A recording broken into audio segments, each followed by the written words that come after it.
Hello friends, स्वागत है आपका आपके अपने YouTube चैनल वैनगंगा क्लासेस में। मैं कपिल आपसे चर्चा करने के लिए जुड़ा हूं संविधान के विषय पर। और इससे पहले हमने बात की थी समता के अधिकार, जो कि एक मौलिक अधिकार के सब टॉपिक है। अब आज हम इस वीडियो में बात करेंगे स्वतंत्रता के अधिकार पर, जो कि आर्टिकल नंबर 19 से 22 के मध्य दिया गया है। और यदि वीडियो लंबा नहीं हुआ तो हम इसके बाद बात करेंगे शोषण के अधिकार पर, जो कि आर्टिकल नंबर 23 एंड 24 में वर्णित है। तो चलिए देरी न करते हुए स्टार्ट करते हैं मौलिक अधिकार पर। मौलिक अधिकार जैसा कि के अंतर्गत स्वतंत्रता का अधिकार, जिसमें article number 19, 20, 21 and 21A and 22 हमें दिया गया है। ठीक है, तो एक एक से हम सभी आर्टिकल को पकड़ते हैं, उनकी तह तक जाते हैं और हमारे एग्जाम्स के पॉइंट ऑफ व्यू से जो उपयोगी एवं महत्वपूर्ण है उसे हम खोज निकालने की कोशिश करते हैं। तो चलिए स्टार्ट करते हैं आर्टिकल नंबर 19 की बात। तो आर्टिकल 19 के अंतर्गत सब टॉपिक के रूप में अन्य भी हमें मौलिक अधिकार प्रदान किए गए हैं, जो कि अन्य मौलिक अधिकारों का वर्णन करते हैं। जैसे कि article 19 clause 1 sub clause A, article 19 clause 1 sub clause B, article 19 clause 1 sub clause C, article 19 clause 1 sub clause D, article 19 clause 1 sub clause E, article 19 clause 1 sub clause ई के बाद एफ, एंड एटलीस्ट लास्ट क्या होगा, article 19 clause 1 sub clause जी। देखिए दोस्तों, एक article के बाद में यदि कोष्टक में कोई चीज दी गई है तो उसे हम क्लॉज पढ़ते हैं, और उसके बाद फिर से एक कोष्टक में कोई चीज दी गई है तो उसे सब क्लॉज पढ़ते हैं। तो आप इस तरह से इसे पढ़िएगा, ठीक है। इसके बाद हम बात करें, एक एक से सभी को हम पकड़ते हैं और इसके महत्वपूर्ण तथ्यों को जानने की कोशिश करते हैं। तो चलिए स्टार्ट करते हैं आर्टिकल नंबर 19(1)A, ठीक, अर्थात 19 क्लॉज 1 सब क्लॉज ए। ठीक, यह क्या बोलता है हमें, अभिव्यक्ति की स्वतंत्रता इसमें हमें प्रदान की गई है। ठीक, इसी तरह से article number 19 clause 1 sub clause B हमें क्या बोलता है, किस चीज के बारे में बोलता है, अभिव्यक्ति की स्वतंत्रता हमें संगठन नहीं आएगा इसमें, सम्मेलन करने जो कि क्या हो, बिना शस्त्र के हो, ठीक है ना, शांतिपूर्ण सम्मेलन करने की बात की गई है। 19(1) सब क्लॉज सी में क्या कहा गया है, सम्मेलन के बाद हम संगठन बनाएंगे, ठीक है ना, संगठन एंड सहकारी समिति की बात की गई है, के निर्माण की बात की गई है। चलिए 1D के अंतर्गत क्या चीज दी गई है, 1D के अंतर्गत अभिव्यक्ति, सम्मेलन, सहकारी समिति एवं के बाद हम बात करें आवागमन, हम क्या कर सकते हैं, आवागमन कर सकते हैं, इसके बाद बात करें आवागमन के बाद में हम क्या करेंगे, निवास करने की बात करेंगे, और लास्ट में हम बात करेंगे किसकी,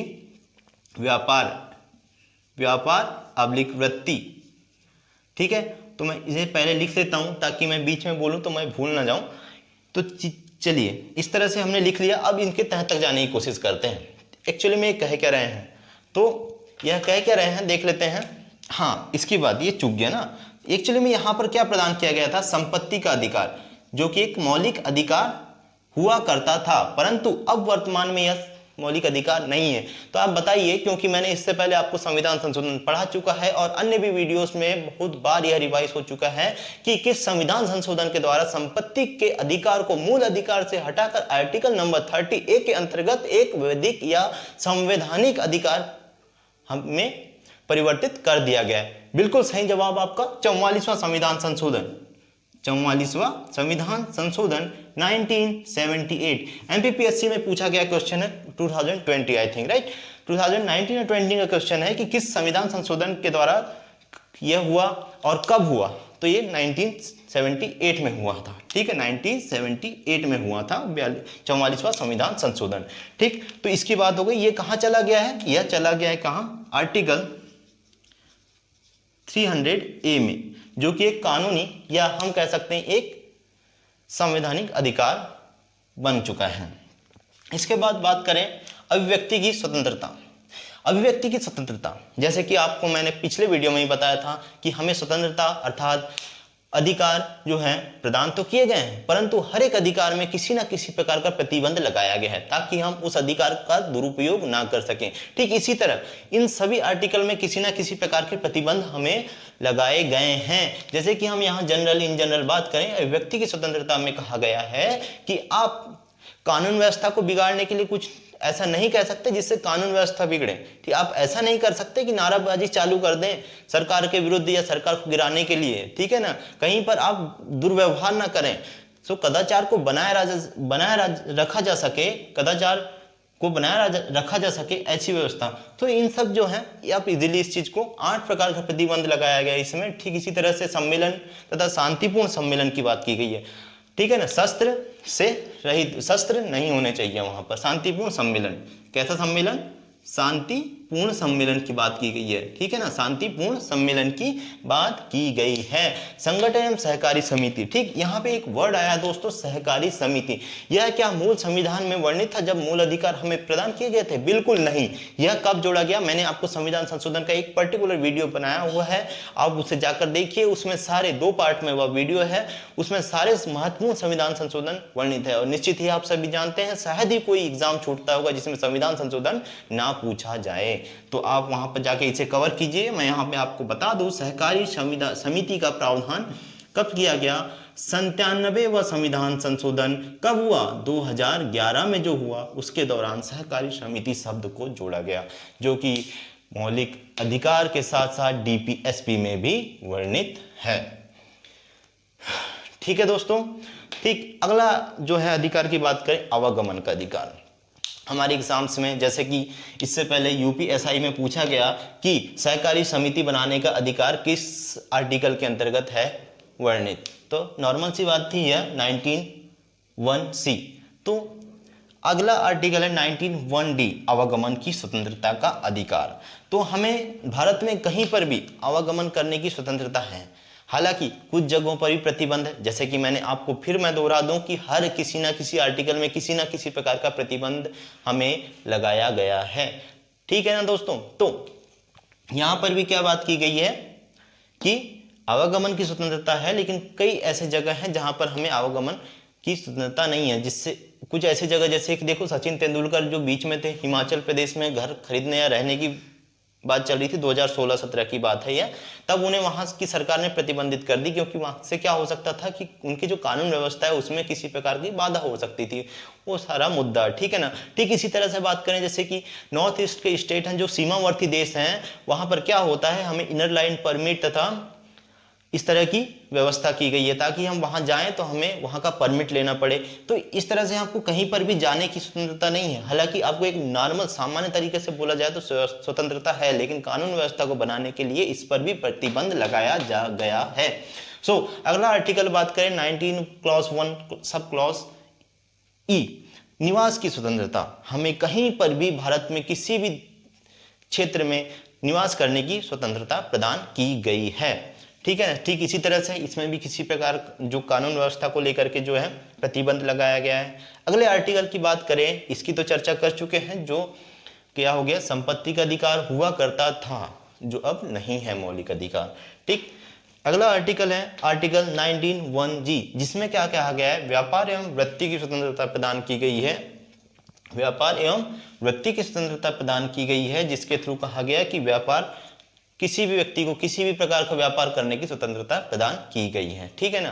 तो इस तरह से हमने ये सारे आर्टिकल देखे, ठीक। अब इसे हम थोड़ा सा विस्तृत जाने, या इससे क्या हमारे एग्जाम पॉइंट ऑफ व्यू से चीजें निकल कर आती हैं, तो चलिए उससे भी देख लेते हैं। हाँ, शायद स्क्रीन में आ ही रहा होगा आई थिंक, तो देख लेते हैं यहाँ पर हम। तो यहाँ से एक केस निकल के आता है। देखिए, अभिव्यक्ति की स्वतंत्रता का एक विस्तृत वर्णन किया गया। जैसे कि मैं बात करूं आपसे, वो कौन कौन से हैं, जैसे कि देखिए, प्रेस की स्वतंत्रता, प्रेस की स्वतंत्रता, समाचार न्यूज़पेपर की स्वतंत्रता। तो ये सब क्या है, किस आर्टिकल के अंतर्गत आते हैं? आर्टिकल 19(1)(a) के अंतर्गत किसी व्यक्ति को क्या है, या प्रेस की स्वतंत्रता का जो मुद्दा है वो किसके अंतर्गत आता है, प्रेस की स्वतंत्रता का मुद्दा, स्वतंत्रता का मुद्दा किसके अंतर्गत आता है, अभिव्यक्ति की स्वतंत्रता के अंतर्गत आता है। ठीक इसी तरह से बात करें हम, एक और मुद्दा आता है जो कि कौन सा है, मौन रहने की स्वतंत्रता, मौन रहने की, सॉरी इधर ना दिख रहा हो आपको, स्वतंत्रता। ठीक है, मौन रहने की स्वतंत्रता की बात की गई। ठीक, ये भी किसके अंतर्गत आता है, आर्टिकल नंबर 19(1)(a) के अंतर्गत। जैसे कि आपको पता है आर्टिकल नंबर 21 जिसमें प्राण एवं दैहिक स्वतंत्रता की बात की गई है, उसकी व्याख्या जो है एकदम विस्तृत तरीके से की गई। ठीक उसी तरह से एग्जाम्स हॉल में आपसे पूछा जाएगा मौन रहने की स्वतंत्रता किस आर्टिकल या किस स्वतंत्रता के अंतर्गत आती है, तो यह आपको वहां पर बताना होगा कि अभिव्यक्ति की स्वतंत्रता के अंतर्गत मौन रहने की स्वतंत्रता तथा प्रेस की स्वतंत्रता, ये दो मुद्दे आते हैं। तो चलिए इससे संबंधित एक केस होता है जिसे जान लेते हैं, जिसमें कहा गया कि मौन रहने की स्वतंत्रता एक क्या है, मौलिक अधिकार है। तो वह कौन सा केस होता है, इमैनुअल बनाम मद्रास राज्य, यह केस होता है जिसमें कहा गया, सुप्रीम कोर्ट जजमेंट देती है कि जो है सुप्रीम कोर्ट का जजमेंट आता है कि मौन रहने की स्वतंत्रता जो है क्या है, एक मौलिक अधिकार है, जो आर्टिकल नंबर 19(1)(a) के अंतर्गत आता है। Article 19 clause 1 sub clause A के अंतर्गत आता है। ठीक है ना, तो इतने जो है फैक्ट्स बनते हैं और चीज़ें बनती हैं जो आपके एग्जाम्स में पूछी जाती है इन जनरल, और यही चीज़ें आपको याद भी रखनी है। ठीक है ना, तो चलिए इसे मैं इरेज कर दूं और अगले आर्टिकल की तरफ बढ़ेंगे हम, आर्टिकल नंबर 20। तो आप लोगों ने बहुत बार पढ़ा होगा आर्टिकल नंबर 20 के बारे में, ठीक है ना, तो उसे माइंड में लेकर आइए, उसके हम फिर से डिस्कस करने वाले हैं। आर्टिकल नंबर 20, आर्टिकल नंबर 20 का सिद्धांत किससे है, संबंध किस चीज़ से है, आर्टिकल नंबर 20 का संबंध है किससे, किसी व्यक्ति को अपराध ठहराए जाने से या किसी व्यक्ति के अपराधी ठहराए जाने से उसे क्या कहता है, संरक्षण प्रदान करता है, ताकि एक मनमानी ना हो सके। ठीक है, तो किसी व्यक्ति को अपराधी ठहराए जाने से बचाता है, अपराधी ठहराए जाने से संरक्षण प्रदान करता है, संरक्षण प्रदान करता है। ठीक है ना, तो इसमें चीज़ें कौन कौन सी हैं जो हमें देखनी है। आर्टिकल के 3 सब क्लॉज बनते हैं, तो वो कौन से हैं, आर्टिकल 21, 22 एंड 23। अब इसमें क्या कहा गया, इसमें क्या कहा गया, इसमें क्या कहा गया, इसे आप समझिए। ठीक है ना, आर्टिकल 21 में क्या कहा गया कि यदि कोई व्यक्ति को यदि दंड दिया जा रहा है तो उसे वही दंड दिया जा सकता है जो उस समय कानून में वर्णित है। अर्थात यदि कोई व्यक्ति अपराध करता है, यदि उस समय उस चीज़ के अलग कोई कानून नहीं था तो उसे अपराध में नहीं गिना जाएगा। ठीक है ना, यदि उसका कानून बाद में बन के आता है तो उसे अपराध में नहीं गिना जाएगा। ठीक है, अर्थात यदि कोई व्यक्ति,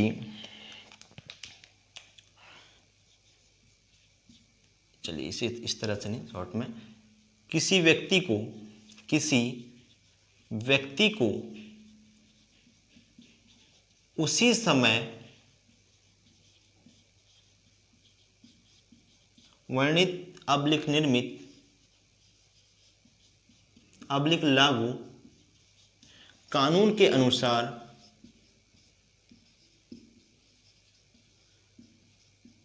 सजा दी जाएगी।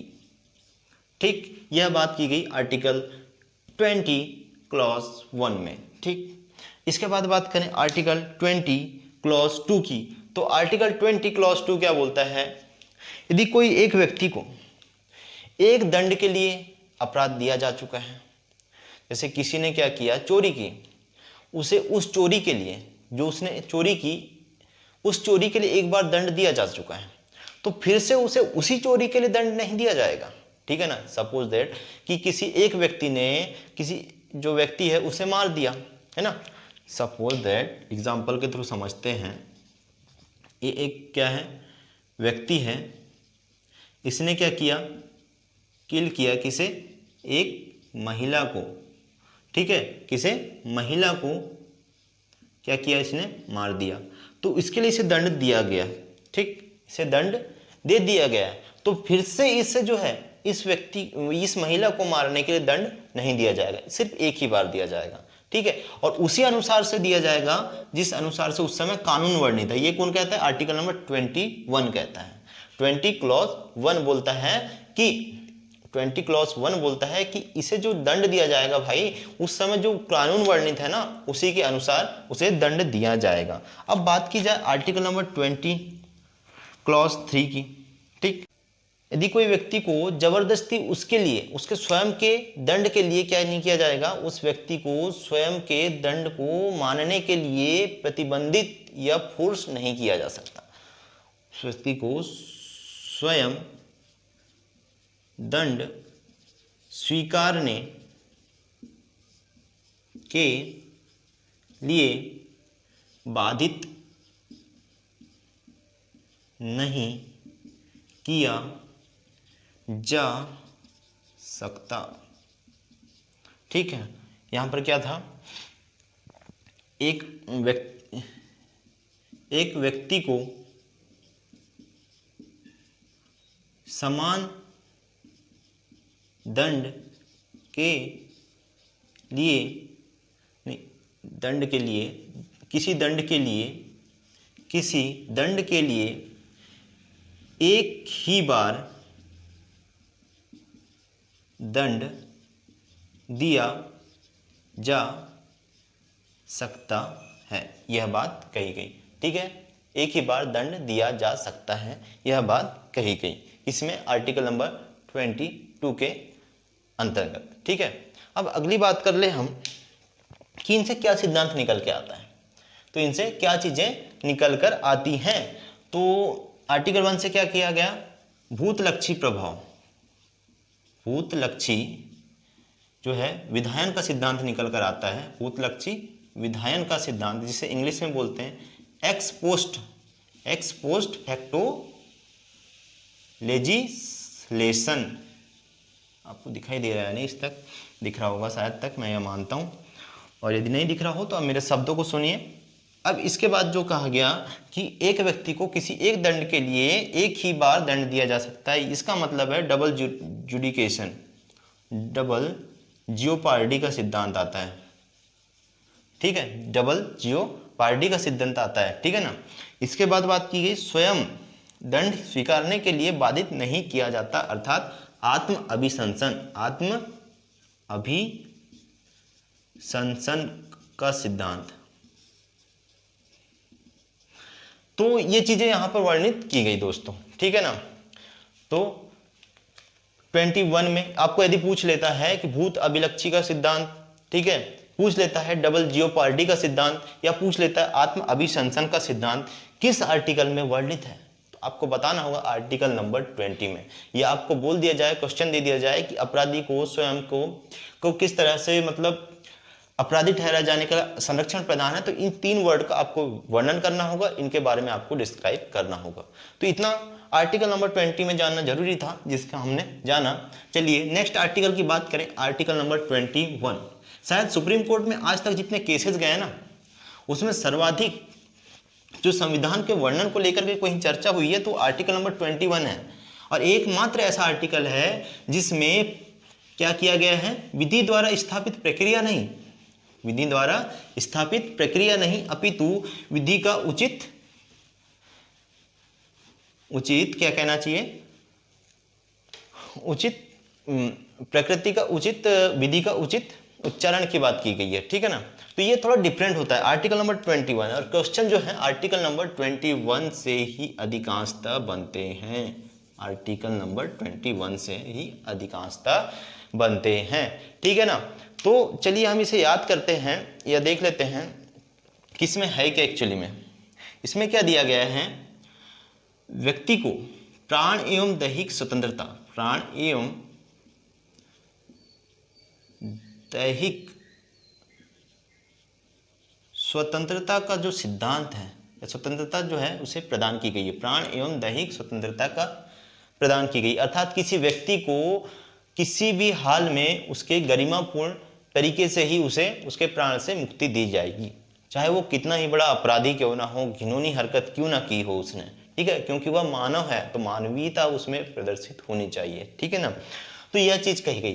तो इसमें जो है एक विस्तृत व्याख्या की गई चीजों की, और वो व्याख्या क्या थी, ये विधि को अलग अलग तरीके से डिफाइन किया जाता है। जैसे कि मैं आपको बता दूं, सपोज दैट ये विधि है, तो हमारे इंडिया में क्या चीजें चलती हैं सामान्यतः, विधि के द्वारा स्थापित प्रक्रिया, आपने पढ़ा होगा विधि के द्वारा स्थापित प्रक्रिया भारतीय संविधान में किस देश से ग्रहण की गई है, तो बताइए आप। इस पर भी हम एक वीडियो लेकर आएंगे कि किस देश से क्या क्या चीजें जो हैं हमारे संविधान में ली गई हैं, चाहे वो भारत शासन अधिनियम 1935 हो या अन्य कोई आर्टिकल हो, ठीक है। फिर अन्य बात करें विधि की, तो विधि की निर्मित प्रक्रिया, विधि द्वारा निर्मित प्रक्रिया हो, विधि द्वारा स्थापित प्रक्रिया हो, या फिर विधि द्वारा उचित प्रक्रिया की बात की गई, ठीक।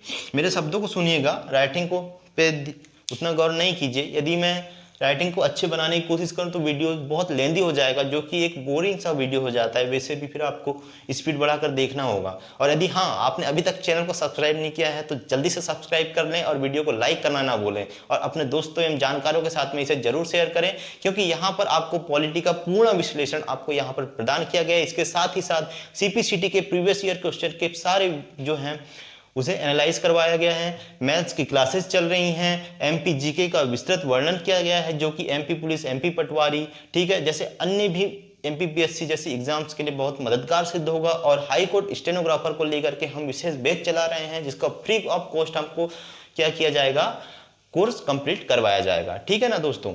चलिए स्टार्ट करते हैं, हमारे कंटिन्यू करते हैं इन चीज़ों को। विधि के द्वारा निर्मित प्रक्रिया, यह कहाँ से ली गई है या कहाँ पर है, यह ब्रिटेन में है, ठीक। विधि के द्वारा स्थापित प्रक्रिया जापान में चलती है, ठीक, और तथा उचित प्रक्रिया यह अमेरिका में चलती है, ठीक। तो ये जो विधि के द्वारा स्थापित प्रक्रिया यह भारत में ली गई है, भारत में भी लागू है, ठीक, यह नहीं है भारत में लागू। तथा विधि के द्वारा उचित प्रक्रिया जो है यह सिर्फ और सिर्फ आर्टिकल नंबर 21 में लागू होती है हमारे संविधान में, ठीक, सिर्फ और सिर्फ आर्टिकल नंबर 21, जो कि प्राण एवं दैहिक स्वतंत्रता का अधिकार हमें प्रदान करता है, जिसमें क्या किया गया है, स्वतंत्र न्यायपालिका पर विशेष जोर दिया जाता है, ठीक है ना। न्यायपालिका जो है इसे विस्तृत वर्णन करती है, ठीक है दोस्तों। तो चलिए हमने जाना विधि के द्वारा निर्मित प्रक्रिया, विधि के द्वारा स्थापित प्रक्रिया, विधि के द्वारा उचित प्रक्रिया, ये तीन चीजें हमने देखी हैं। इसके बाद में बात करें हम तो हाँ, यहाँ आर्टिकल नंबर 21, आखिर इसमें कौन कौन से केसेस आए हैं, कब कब आए हैं, उनमें क्या क्या जजमेंट हुई है, तथा कौन कौन से जो प्रावधान है आर्टिकल नंबर 21 के अंतर्गत आते हैं। जैसे कि आपको अपने जीवन साथी चुनने का अधिकार, शादी अपनी मर्जी से करने का अधिकार किस आर्टिकल के अंतर्गत आपको प्रदान किया गया है। यह UPSC का क्वेश्चन है दोस्तों, है ना, UPSC का क्वेश्चन है, जो कि काफी इंटरेस्टिंग क्वेश्चन है, ठीक। तो आर्टिकल नंबर 21 के अंतर्गत ही आपको यह अधिकार प्रदान किया गया है कि आप अपने इच्छानुसार शादी कर सकते हैं, किसी से भी जीवन साथी चयन कर सकते हैं। इसलिए माँ पापा को बताइएगा, जबरदस्ती ना करिए, ठीक है। चलिए आगे बढ़ते हैं, यह हमारा विषय नहीं है। तो यहाँ पर देखिए केसेस आते हैं कुछ। AK गोपालन केस आता है, AK गोपालन केस आता है, ठीक, तथा इसके साथ ही साथ अन्य भी केसेस आते हैं। AK गोपालन केस में क्या होता है कि इसकी एक सीमित व्याख्या की जाती है, किसकी, आर्टिकल नंबर 21 की, ठीक।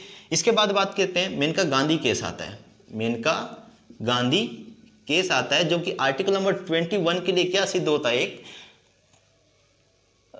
एक कहना चाहिए चेंजेबल सिद्ध होता है, जहां के जजमेंट क्या होता है, इसमें उचित प्रक्रिया का यूज किया जाता है। और आर्टिकल नंबर 21 की जो है विस्तृत व्याख्या की जाती है, किस केस में, मेनका गांधी केस में, जो कब आता है 1978 में आता है, ठीक है ना, 1978 में आता है। ठीक, इसमें विस्तृत व्याख्या की जाती है। इसमें गरिमापूर्ण जीवन जीने के, गरिमापूर्ण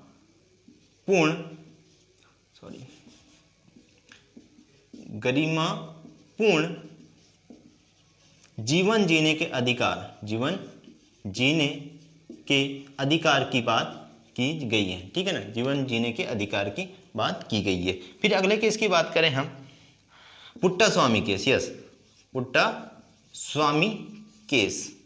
हाँ, एक बात दोस्तों, मैंने सारे जजमेंट, सुप्रीम कोर्ट के सारे जजमेंट के ऊपर भी एक वीडियो बनाया हुआ है, आप प्लेलिस्ट में जाकर चेक कीजिए, आपको वो चीज़ें वहाँ मिल जाएंगी जो कि काफ़ी इंपॉर्टेंट है। और यदि हम वहाँ उस जो जजमेंट है उसके जो प्रावधान है उसको सिर्फ हेडलाइन के रूप में भी यूज़ कर लें कि इस जजमेंट में ये चीज़ आई थी और उससे संबंधित कोई क्वेश्चन आ जाता है तो आपको 1 नंबर दे जाएगा वो। निश्चित ही हम पढ़ते तो बहुत जगह हैं, ये इस केस में ये चीज़ें हुई, उस केस में वो चीज़ें हुई, लेकिन होता ये है कि हम सब चीज़ें इधर उधर पढ़ते हैं तो हमें एग्जैक्ट कन्फ्यूजन सा हो जाता है। तो वो चीज़ें वहाँ पे एक साथ आपको प्रोवाइड की गई है। 25-30 केसेस हैं जो कि काफ़ी इंपॉर्टेंट है, बहुत चर्चित केसेस हैं और वह अधिकांशतः एग्जाम्स में पूछे जाते हैं। जैसे कि यूपीएसआई का रिसेंट में एग्जाम हुआ, उसमें लगभग जितने भी हैं केसेस, हर एक एग्जाम में 3 से 4 केसेस पूछे गए थे, ठीक है ना। सो हर एक शिफ्ट में, ठीक। तो पुट्टा स्वामी केस, जहाँ पर क्या कहा गया, निजता का अधिकार, जो कि काफ़ी इंपॉर्टेंट है। निजता के अधिकार को क्या प्रदान किया गया, मौलिक अधिकार कहा गया। किस आर्टिकल के अंतर्गत, आर्टिकल नंबर 21 के अंतर्गत, ठीक है ना। हाँ, और यदि मेंस की बात होती है तो हम इस निजता के को एक टॉपिक मानते हैं और इस पर एक विस्तृत वर्णन चर्चा करते हैं। लेकिन हम किस चीज़ के लिए कक्षाएं ले रहे हैं, 1 डे एग्जाम्स के लिए, जिसमें ऑब्जेक्टिव टाइप क्वेश्चन होंगे, तो उस हिसाब से हम चीज़ों को जानेंगे। अन्यथा विषय से ना भटकते हुए एक्यूरेट चीज़ें पढ़ेंगे तथा एक्यूरेट बातें करेंगे, ठीक है ना, जो कि आपके एग्जाम्स पॉइंट ऑफ व्यू से काफ़ी महत्वपूर्ण एवं कारगर सिद्ध होंगी, ठीक है। तो चलिए बात करते हैं, निजता के अधिकार को इसने फंडामेंटल राइट्स कहा, किसने, पुट्टा स्वामी केस में, ठीक है ना, पुट्टा स्वामी केस में। तो यहाँ पर 3 केस देखे हमने, एक Gopalan case, Maneka Gandhi case, Putta Swamy case, Aruna Shanbaug case 2011। Aruna Shanbaug case की बात की जाती है, शानबाग केस, ये सारे केसेस मैंने उस वीडियो में भी कराए हुए हैं, ठीक है ना। अरुणा शानबाग केस 2011 का ये केस है जिसका संबंध है इच्छा मृत्यु से, ठीक है ना। एक और केस आता है, इससे फिर बाद में 2018 में एक और पिटीशन डाली जाती है जिसका जो है कॉमन कॉज केस, ठीक है। इसमें भी क्या, इसका भी संबंध इच्छा मृत्यु से है, जिसमें सुप्रीम कोर्ट जजमेंट देती है। देखिए, इच्छा मृत्यु 2 प्रकार की होती है, चलिए इस पर भी थोड़ी सी चर्चा कर लें, शायद आपको यहाँ दिख रहा हो, मैं यहाँ मानता हूँ। इच्छा मृत्यु 2 प्रकार की होती है, एक निष्क्रिय होती है तथा एक होती है सक्रिय, ठीक है। एक निष्क्रिय होती है, एक सक्रिय होती है। सक्रिय में क्या होता है और निष्क्रिय में क्या होता है, निष्क्रिय में क्या होता है, जीवन रक्षा प्रणाली लगी होती है उसमें, जैसे कि कोई कोमा में चले गया, ठीक है ना, कोई ऐसा है जो लास्ट स्टेज में है और चल रही है, उसमें जब तक कि वेंटिलेटर वगैरह लगा हुआ है तब तक वह जीवित है, अन्यथा जैसे ही निकाल दिया जाएगा वह मर जाएगा। तो इस तरह की जो चीज़ें होती है उसे निष्क्रिय कहना चाहिए, क्या है, निष्क्रिय इच्छा मृत्यु कहते हैं, ठीक है। सक्रिय इच्छा मृत्यु ऐसी इच्छा मृत्यु होती है, समझिए, जिसमें कहना चाहिए एक बंदा नॉर्मली सर्वाइव कर सकता है, लेकिन वह क्या सही हालत में नहीं है, उसकी तकलीफ बहुत ज़्यादा है, ठीक है, इस चीज़ों के लिए। तो क्या होता है, यदि हम रक्षा प्रणाली, जीवन रक्षा प्रणाली जो लगी हुई है उसमें यदि वो निकाल दें तो उससे उसकी मृत्यु हो जाए, ऐसा कुछ जो है निष्क्रिय में होता है। और सक्रिय की तो बात कर चुकी हमने, तो ये नॉर्मली इच्छा मृत्यु में होता है। तो ये दोनों केसेस, अरुणा शानबाग केस 2011 से संबंधित तथा कॉमन कॉज केस, इसका भी संबंध इच्छा मृत्यु से है। इच्छा मृत्यु का संबंध आर्टिकल नंबर 21 से है, जो कि प्राण एवं दैहिक स्वतंत्रता के अंतर्गत आता है। तो ये सारी चीजें हमने यहाँ पर जानी, ठीक है ना। तो चलिए, आर्टिकल नंबर 21 की व्याख्या हमने यहाँ पर देख ली। हाँ, और एक और चीजें हैं कि इसके अंतर्गत आप जान लीजिएगा। हाँ, और एक बात बता दूं, आपके को बुक कौन सी प्रिपेयर करना चाहिए, यदि आप में क्षमता हो थोड़ा सा विस्तृत जानने और समझने की इंटरेस्ट हो, तो मैं यही सजेस्ट करूंगा, लक्ष्मीकांत की 6वां संस्करण लीजिए और उसे एक पढ़िए, ठीक है ना। वीडियोस देखिए, उसे पढ़ने की कोशिश कीजिए, ठीक। यदि इतना भी नहीं हो पाता है आपका तो लुसेंट पकड़िए, लुसेंट को पढ़िए, उसमें फैक्चुअल चीज़ें हैं लेकिन थोड़ा कॉन्सेप्ट की कमी है, ठीक है, लेकिन वह एग्जाम पॉइंट ऑफ व्यू से भी पर्याप्त है। लेकिन यदि आप वीडियोस वगैरह देखते हैं तो आपको, मेरा मानना है कि और कहीं भटकने की जरूरत नहीं है, यदि आप 1 डे एग्जाम्स क्रैक करना चाहते हैं, ठीक है। और इसके साथ साथ ऑब्जेक्टिव एमसीक्यू क्वेश्चन जो है उसकी प्रैक्टिस करते रहिएगा। और यदि कोई भी एग्जाम्स आपके नज़रों में या कहीं पर भी किसी भी स्टेट की यदि होती है तो आप उस पर एक नज़र जरूर फेरिए उसके क्वेश्चन पेपर पर, यदि आपको मिल पाते हैं वो तो ठीक है, या उसके क्वेश्चन पेपर को जरूर देखिए क्योंकि वह काफ़ी मददगार सिद्ध होते हैं। वह बताते हैं कि वर्तमान में क्या ट्रेंड चल रहा है, क्या क्वेश्चन पूछे जाते हैं, कैसे क्वेश्चन पूछे जाते हैं, तो उनको टैकल किस तरह से किया जाए इस चीज़ को जानिए आप। अब नेक्स्ट आर्टिकल की बात की जाती है, आर्टिकल नंबर 21। आर्टिकल नंबर 21 ए, यह भी एक क्या है, काफी इंटरेस्टिंग है क्योंकि यह मूल संविधान में नहीं था, इसे बाद में जोड़ा गया। कब जोड़ा गया? 86th कॉन्स्टिट्यूशन अमेंडमेंट, कब? 1986 के द्वारा जोड़ा गया, जो कि किससे संबंधित है? शिक्षा से संबंधित है। ठीक, इसमें क्या वर्णन किया गया? 6 से लेकर 14 वर्ष तक जो है कि बच्चों को निःशुल्क शिक्षा प्रदान करने का को कहा गया। निःशुल्क शिक्षा को मौलिक अधिकार घोषित किया गया। ठीक है ना। तो इसके लिए एक्ट आता है। कौन सा एक्ट आता है मैं उसको बता दूं। एक्ट आता है right to education. Right to education act आता है। कब का है एक्ट? ये 2009 का एक्ट है। क्वेश्चन यही पूछता है कि राइट टू एजुकेशन एक्ट कब आया। आपसे एक दूसरा चीज को ये पूछ सकता है कि राइट टू एजुकेशन एक्ट कब लागू हुआ। तो लागू हुआ, देखिए क्वेश्चन पढ़ना ध्यान से आप लोग, ठीक है ना, जल्दबाजी नहीं करना, ठीक है। क्वेश्चन जल्दी सॉल्व करो लेकिन जल्दबाजी में सॉल्व मत करो, ठीक है। सो यदि पूछता है कि लागू कब हुआ तो लागू 2010 में होता है ये, ठीक, आप इसे याद रखिएगा। तो इतनी चीजें इससे जानने योग्य थी जो हमने जान ली। अब अगली बात करें आर्टिकल नंबर 22 की। आर्टिकल नंबर 22 जो कि स्वतंत्रता के अधिकार का एक अंतिम आर्टिकल है, जिसे हम जानेंगे, जिसका संबंध किससे है तथा इसके अंतर्गत क्या चीजें हमें पढ़नी है, ठीक है ना। आर्टिकल नंबर 22 क्या बोलता है? 22 बोलता है कि जबरदस्ती गिरफ्तारी नहीं की जा सकती। मतलब गिरफ्तारी के प्रति हमें क्या दिखता है? संरक्षण प्रदान करता है। गिरफ्तारी के प्रति जो है संरक्षण प्रदान करता है। क्या? आर्टिकल नंबर 22 बोलता है कि जबरदस्ती गिरफ्तारी या मनमानी गिरफ्तारी नहीं की जा सकती। इसमें दो चीजें निकल कर आती हैं दोस्तों कि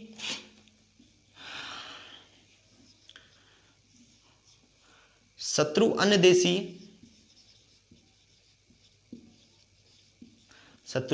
देशीय तथा एक अन्य है निवारक नजरबंदी। निवारक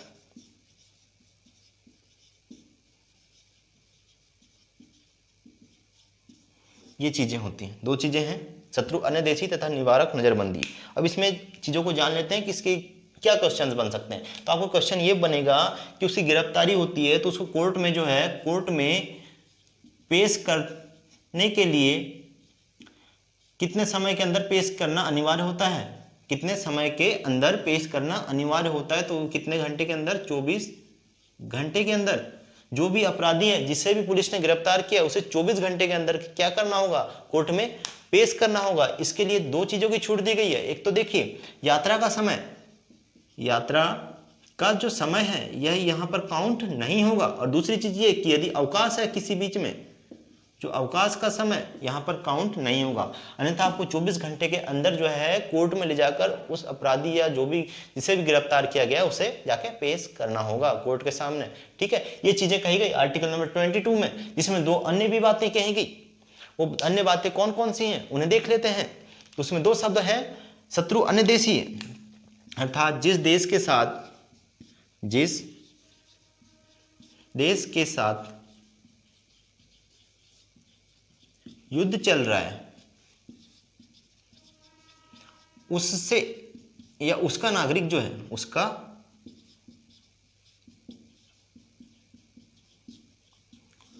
नागरिक, यदि जिस देश के साथ हमारा युद्ध चल रहा है सपोज दैट, और वहां का कोई नागरिक है ना, यहाँ आ गया तो उससे संबंधित प्रावधान, चलो भाई उसे इसके रूप में अपवाद के रूप में रखा जाएगा, यह बोला गया। और दूसरी बात यह कही गई कि निवारक नजरबंदी अर्थात यदि कोई ऐसा व्यक्ति है जिसकी आशंका है पुलिस को, प्रशासन को कि यह व्यक्ति भविष्य में कोई क्या कर सकता है, कांड कर सकता है, मीन्स अपराध कर सकता है, तो उसे के लिए क्या किया जाएगा, उसे पहले ही गिरफ्तार कर लेंगे और बोलेंगे भैया तुम नजरबंद रहोगे अब, है ना, उसे नजरबंद रखा जाएगा। अब ये बात आती है कि आखिर कितने दिनों तक, कितने समय तक उसे नजरबंद रख सकते हैं?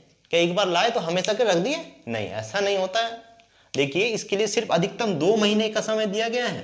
यदि किसी भी ऐसी स्थिति है कि यदि कोई व्यक्ति किसी क्षेत्र विशेष में कानून व्यवस्था को प्रभावित कर सकता है तो उसके लिए कहा गया कि इसे 2 महीने तक के आप क्या कर सकते हैं, नजरबंद कर सकते हैं। परंतु यह भी बात कही गई कि यदि 2 महीने पूर्ण हो जाते हैं और यदि आपको ऐसा लगता है कि ऐसी स्थिति नहीं आई है कि इसे छोड़ दिया जाए, ऐसी स्थिति नहीं आई है कि इसे छोड़ दिया जाए, तो फिर आपको क्या करना होगा, आपको पुनः जो है क्या करना होगा, आपको पुनः चीजें क्या करनी होंगी,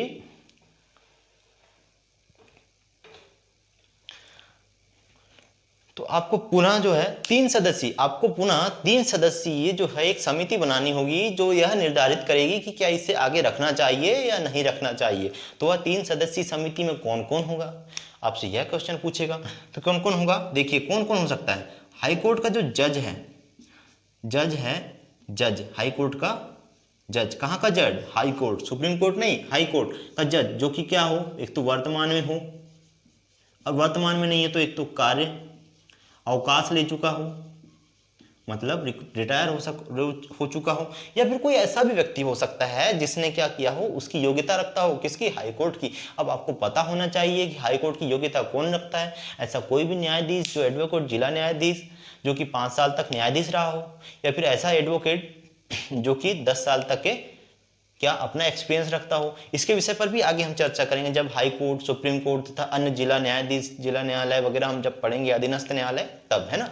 तो चलिए इसके बारे में बात कर रहे हैं। तो यहाँ पर क्या होगा, एक तो वो योग्यता रखता हो ऐसा व्यक्ति, तो ये लोग हो सकते हैं इस समिति में। यदि ये अप्रूव कर देती कि नहीं चलिए ठीक है इस व्यक्ति को और रखना चाहिए, तो ही उसे आगे समय के लिए उसे रखा जाएगा, ठीक है ना।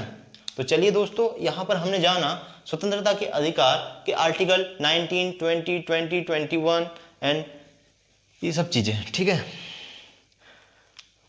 हाँ, और एक बात याद आ रही है, निवारक जो नजरबंदी है ये किस विषय का सब्जेक्ट है, अर्थात कौन सी सूची का सब्जेक्ट है, अर्थात कि राज्य सूची, संघ सूची या समवर्ती सूची। तो आपको पता होना चाहिए कि यह किस विषय का सब्जेक्ट है, समवर्ती सूची, ठीक, यह विषय समवर्ती सूची में है, ठीक है ना।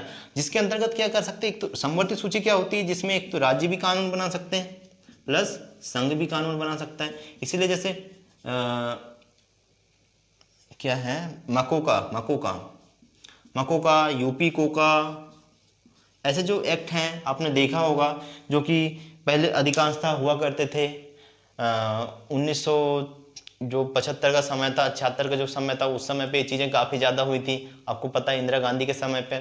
चलिए इन सब चीज़ों को छोड़िए, आगे बढ़ते हैं हम आर्टिकल नंबर 23, 24 की बात कर लेते हैं, जिसमें क्या कहा गया है, इसमें कहा गया है कि शोषण के विरुद्ध अधिकार की बात कही गई है, शोषण के विरुद्ध अधिकार की बात कही गई है आर्टिकल नंबर 23 एंड 24 में, आर्टिकल नंबर 23 एंड 24 में, जो क्या कहता है, शोषण के विरुद्ध अधिकार।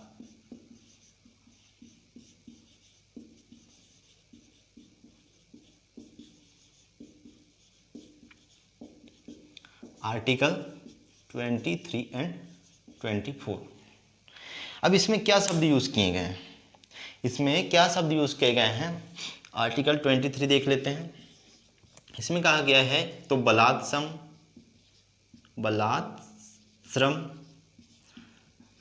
बेगार, ठीक है, की बात की गई है। यदि किसी भी व्यक्ति को एवं बाल श्रम की बात कही गई, ठीक है, ये 3 शब्द हैं यहाँ पर, ठीक। और 24 जो आर्टिकल है इसमें कही गई है कि आप जो है किसी भी बच्चे जिसकी आयु जो है क्या होनी चाहिए, आयु 6 to 14 के मध्य है, आप आयु एक बार कंफर्म कर लीजिएगा कि मध्य है उसे खतरनाक कारखानों कार्य नहीं करवाया जा सकता। जहां भी ऐसे चाइल्ड लेबर की बात आती है तो आप आर्टिकल नंबर 23 एंड 24 का जिक्र कर सकते हैं, ठीक है, जिसमें ये बातें कही गई हैं। तो चलिए इसमें क्या कहा गया है, बलात्श्रम बेगार। बलात्श्रम मतलब ऐसी स्थिति जहां पर क्या हो, कार्य करने की स्थिति ना हो फिर भी उसे जबरदस्ती काम किया गया हो। बेगार जहां उसकी इच्छा ना हो लेकिन उसे कार्य करना पड़ रहा हो। बाल श्रम मतलब बच्चों से काम किया जाना, करवाया जाना। ये बात कही है आर्टिकल नंबर 23 में। इतना ही जानना आपके लिए जरूरी है। आपको दिया होगा पोर्शन कि यह किस आर्टिकल में कहा गया है, ठीक है।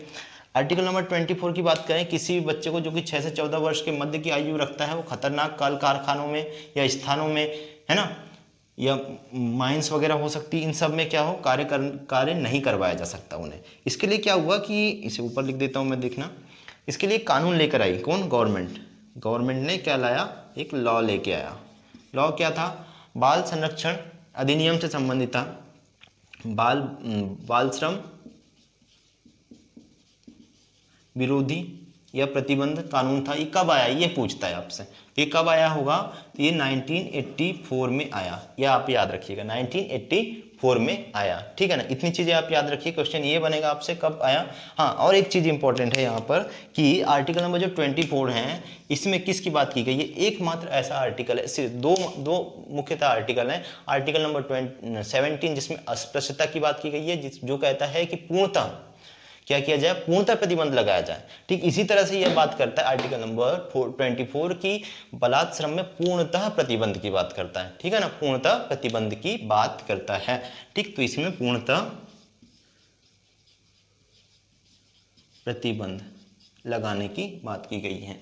दोस्तों इस तरह से हमने इस वीडियो में पढ़ा स्वतंत्रता के अधिकार के अंतर्गत आर्टिकल 19(1) के अंतर्गत बाकी सारे क्लॉज, उसके बाद 20 जो कि क्या कहता है, अपराध सिद्ध होने से की बात की गई उसमें, ठीक है। फिर 21 शिक्षा से संबंधित, 21 प्राणियम दैहिक स्वतंत्रता, 21A शिक्षा से संबंधित, 22 की बात करें हम तो गिरफ्तारी से हमें संरक्षण प्रदान करता है। ठीक इसी तरह से बात की हमने आर्टिकल नंबर 23 की, जिसकी बलात्श्रम बेगार तथा बाल श्रम की बात करता है, तथा 24 स्पेशली किसकी बात करता है, बाल श्रम की बात करता है, ठीक है। तो थैंक यू फॉर वॉचिंग। और यदि आपने अभी तक हमारे चैनल को सब्सक्राइब नहीं किया तो सबसे पहले दोस्तों सब्सक्राइब कर लें और हमें क्या करें, हौसला प्रदान करें। आपका एक सब्सक्राइब हमें क्या ऊर्जा देता है, हौसला देता है, ठीक है ना। सब्सक्राइब तथा लाइक करें वीडियो को। Thank you for watching. इसी तरह से हम आगे वीडियोस कंटिन्यू रखेंगे। यहाँ पर मैं आपको पूरे पॉलिटी का पूरा सिलेबस, हर एक टॉपिक, हर एक चीजें कवर करवाऊंगा। रेगुलरली रात को 8 बजे मेरा वीडियो डलता है, आप जुड़ें और इसे देखें। Thank you for watching.